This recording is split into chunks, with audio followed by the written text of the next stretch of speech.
Qual o remédio para parar de roncar? Raquel, muito obrigado pela sua pergunta. Mas infelizmente não existe um remédio específico para parar o ronco e a apneia do sono. Existem sim medicamentos que vão te ajudar durante o tratamento do ronco e da apneia.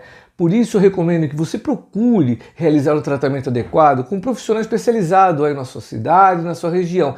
E evite a automedicação e evite também cair nessas propagandas enganosas que prometem milagres no tratamento do ronco e da apneia, que nós sabemos que é um distúrbio respiratório muito sério. Para você conhecer as formas de tratamento do ronco e da apneia, eu te convido a visitar meu site drpaulocoelho.com. Lá tem vários vídeos explicativos que vão te ajudar nesse sentido. Então um grande abraço e te vejo no site.